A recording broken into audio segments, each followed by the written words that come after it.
बिस्मिल्लाहिर्रहमानिर्रहीम। नाज़रीन अस्सलाम वालेकुम, मैं हूँ इमरान वसीम। नाज़रीन, आज के प्रोग्राम में एक बड़ी ख़बर आप नाज़रीन के साथ शेयर करेंगे। ख़बर नाज़रीन ये है कि साबिक़ वज़ीर आज़म और चेयरमैन पाकिस्तान तहरीक-ए-इंसाफ़ इमरान ख़ान ने एक साथ सबको चूना लगा दिया है। एक तरफ नाज़रीन इमरान ख़ान ये कहते हैं अपने पार्टी के वर्कर से, अपने पार्टी के वोटर से और अपने पार्टी के सपोर्टर से इस बात का मुतालबा करते हैं कि अगर आप तमाम लोगों ने इम्पोर्टेड हुकूमत से निजात हासिल करनी है, मुल्क में हकीकी आज़ादी हासिल करनी है, तो फिर आप तमाम वोटर्स को, तमाम सपोर्टर्स को और तमाम वर्कर्स को ना सिर्फ इस्लामाबाद पहुंचना होगा बल्कि धरना भी देना पड़ेगा। और इमरान ख़ान अपने पार्टी के लोगों से ये भी कहते हैं कि इस्लामाबाद पहुंचकर जब धरना देंगे तो इम्पोर्टेड हुकूमत को ना सिर्फ कौमी असम्बली को तहलील करने पर मजबूर करेंगे बल्कि आइंदा के नए इंतखाबात की तारीख़ भी लेकर उठेंगे। तो एक तरफ तो इमरान ख़ान इस किस्म के सियासी बयानात दे के अपने वर्कर्स का, अपने वोटर्स का, अपने सपोर्टरों का जो लहू है उसको गरमाते हैं, लेकिन नाज़रीन दूसरी जानिब इमरान ख़ान नवाज शरीफ के साथ रब्ता करने की भी कोशिश करते हैं। इमरान ख़ान ने ये रब्ता नवाज शरीफ के साथ कैसे किया, किस वजह से किया और किस शख्स के ज़रिए किया गया, इसकी तफसीलात आगे चल के आप नाज़रीन के साथ शेयर करेंगे। लेकिन नाज़रीन इससे पहले अभी जो पीटीआई के वर्कर्स डी चौक पहुँचे हैं और वहाँ पर पुलिस और पीटीआई के कारकुनान के दरमियान जो तसादम हुआ है, इस पर मैं मुख्तसर सी आप नाज़रीन के साथ गुफ्तगू करूँगा और फिर इस बड़ी ख़बर की डिटेल भी आप नाज़रीन के साथ शेयर करेंगे। लेकिन यहाँ पर थोड़ा सा वक्फ़ा लेंगे। वक्फ़े की नाज़रीन वजह यह है कि अब से कुछ देर पहले मैं आंसू गैस के शेल खा के आया हूँ। तो चूँकि आंसू गैस के शेल खाए हैं तो जो फ्लुएंसी है वो नहीं बन रही और सांस जो है वो फूल जाता है। तो वक्फ़ा लेके दोबारा आपकी खिदमत में आते हैं और ये जो मामला है, जो पीटीआई के कारकुनान डी चौक की जानिब गए हैं, वहाँ पर जो पुलिस के साथ तसादम हुआ है, इस पर बात करेंगे और कुछ और अहम चीज़ें भी इसी खबर के अंदर आपके साथ डिस्कस करेंगे। बहुत बहुत शुक्रिया नाज़रीन इंतज़ार करने का।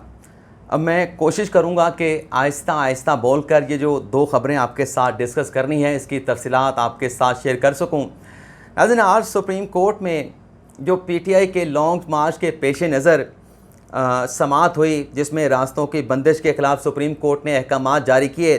तो नाज़रीन आज की समाअत में जो पीटीआई के 3 वकला अदालत में पेश हुए, बल्कि वकला की पूरा एक विंग पेश हुआ, जिसमें बाबर अवान साहब थे, जिसमें फवाद चौधरी के भाई फैसल चौधरी थे, अली बुखारी साहब थे, इश्तियाक चौधरी साहब थे, शुएब शहीन साहब थे।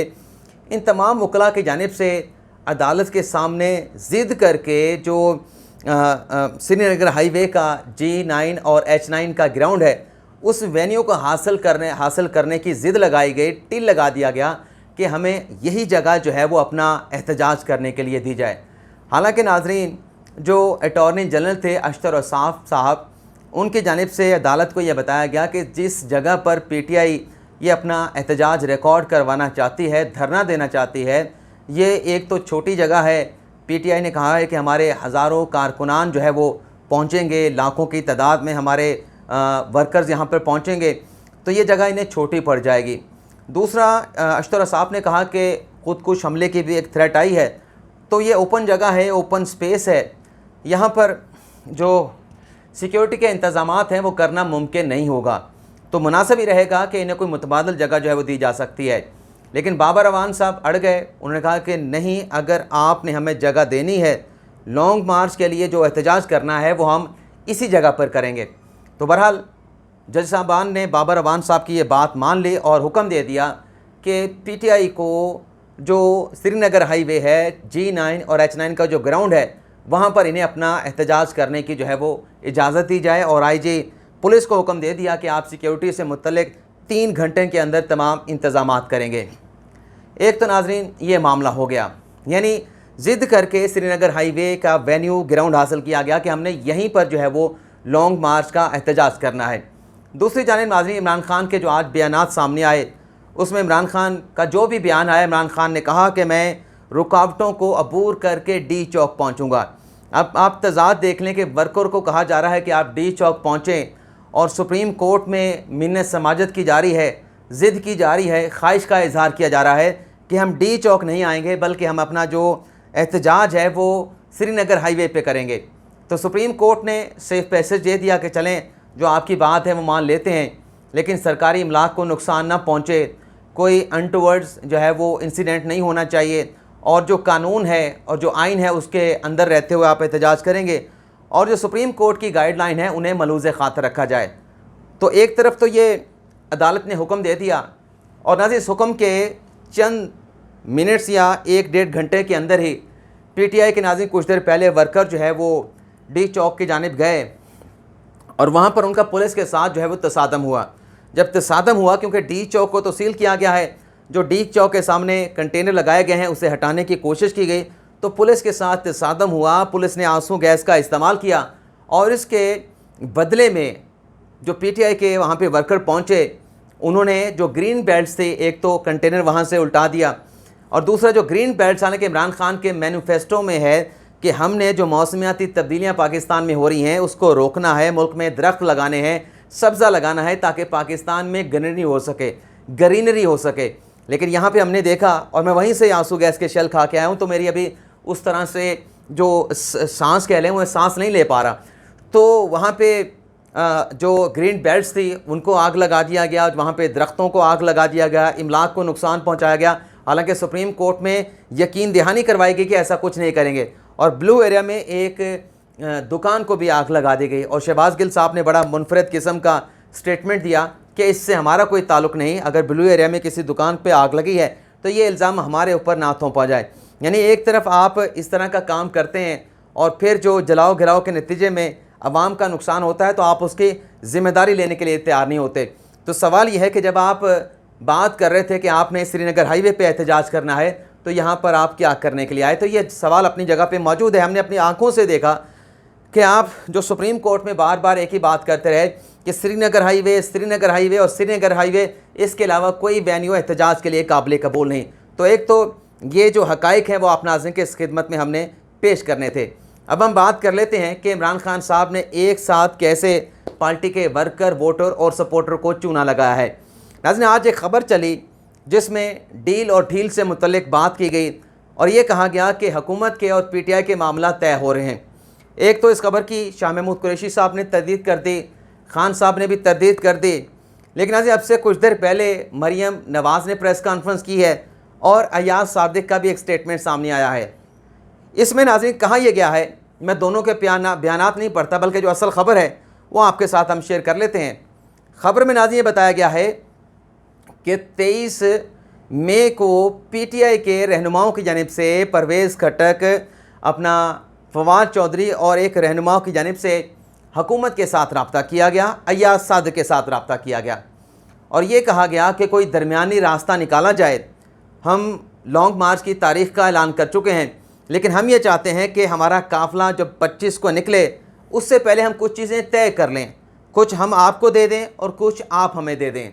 तो परवेज़ खट्टक ने अयाज सादिक से कहा कि आप हमें कोई तारीख़ दे दें कि कब आप कौमी असम्बली को तहलील करेंगे और कब नए इंतखाबात करवाए जाएंगे, तो हम अपना जो धरना है, जो लॉन्ग मार्च है, उससे जल्दी जो है यहाँ से समेट देंगे।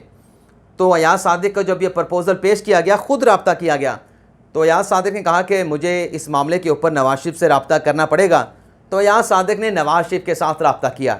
अब ये मरियम नवाज़ और अयाज सादिक के मुँह ज़बानी जो बात है वो आपके साथ मैं डिस्कस कर रहा हूँ।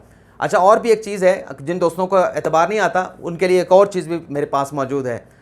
तो अयाज सादिक ने नवाज शरीफ के साथ रब्ता किया, और नवाज शरीफ ने जवाब ये दिया कि अगर लॉन्ग मार्च की तारीख़ से पहले अगर ये मामला तय करने होते तो हम तय कर सकते थे, बैठ के मामलात को सॉर्ट आउट किया जा सकता था। लेकिन अब चूँकि ये लॉन्ग मार्च की तारीख़ दे चुके हैं और 25 मई को इस्लामाबाद आ रहे हैं, तो धौंस नहीं चलेगा, धांधली नहीं चलेगी, और इस तरीके से ये जो हमला हावरों ने आ रहे हैं तो ना कौमी असम्बली तहलील की जाएगी और ना जल्द नए इंतखाबात करवाए जाएंगे। ये मैसेज इमरान खान के जो हवारी आपके पास आए हैं, जो रहनुमा आए हैं, नवाज शरीफ ने अयाज सादिक से कहा कि मेरा पैगाम उन्हें पहुँचा दिया जाए, तो ये पैगाम दे दिया गया।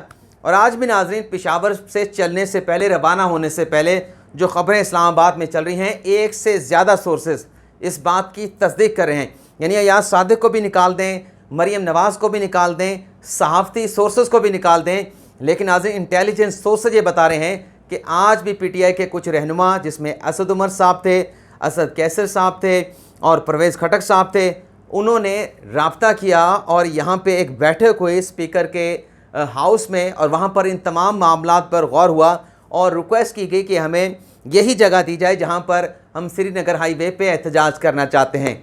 लेकिन आज भी मामला तय ना हो सके, क्योंकि नवाज शरीफ पहले कन्वे कर चुके थे, कह चुके थे कि अब बात ख़त्म हो चुकी है।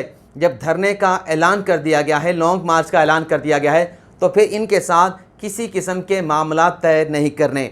ये जो नाज़रीन ख़बरें सामने आई, तो पहले तो शाह महमूद कुरैशी साहब ने भी इसकी तरदीद की और फिर इमरान खान साहब ने भी तरदीद की, लेकिन बाद में जोश खिताबत में शाह महमूद कुरैशी साहब जो हैं, मुल्तान के शाह साहब जो हैं, इन तमाम राब्तों को उन्होंने एडमिट कर लिया। और फिर मरीम नवाज़ का स्टेटमेंट आया और फिर अयाज सादिक का स्टेटमेंट आया, और अयाज सादिक ने यह भी कहा कि अगर ये चैलेंज करेंगे तो मेरे पास इनके पैगामात मौजूद हैं, व्हाट्सएप मैसेज मौजूद हैं, मैं वो सबको दिखा सकता हूँ। अब जिन दोस्तों को इस खबर की एथेंटिसिटी पे किसी किस्म का भी डाउट है तो वो अपने लोगों से कहें, परवेज़ खटक साहब से कहें। बल्कि ये भी कहा गया कि जिन लोगों के जिन्हें रब्ता किया उनमें सिर्फ एक ही बंदा है। शाह महमूद कुरैशी के बारे में तो बताया गया कि ये जो बात हमारे साथ बैठ के करते हैं, बाहर जाते हैं कुछ और बात करते हैं। अगर कोई बंदा काबिल एतबार है तो वो परवेज़ खटक है, लेकिन परवेज़ खटक हमारे साथ जब बात करने के लिए आते हैं तो उस मौके पे आते हैं कि जब चीज़ें जो है वो बहुत आगे जा चुकी होती हैं, जिन्हें रिवर्स करना मुमकिन नहीं होता। अब देखते हैं कि लॉन्ग मार्च जो है वो रवाना हो चुका है और ग़ालिबन इमरान खान साहब जो है वो पंजाब की हदूद में भी दाखिल हो चुके हैं। तो ये कितने दिन लॉन्ग मार्च चलता है, और आज जो यकीन दहानी के बावजूद सरकारी इमलाक को और ग्रीन बेल्ट्स को आग लगाई गई, सरकारी इमलाक को नुकसान पहुंचाया गया, और जो यकीन दहानी सुप्रीम कोर्ट में करवाई गई उसकी जो खिलाफ वर्जी हुई है, कल सुप्रीम कोर्ट में दोबारा इस केस की समाअत होना है। तो देखते हैं जज साहबान इस मामले को कैसे टेकअप करते हैं। लेकिन अब तक के लिए इतना ही, आपसे इजाज़त चाहेंगे। अल्लाह हाफिज़।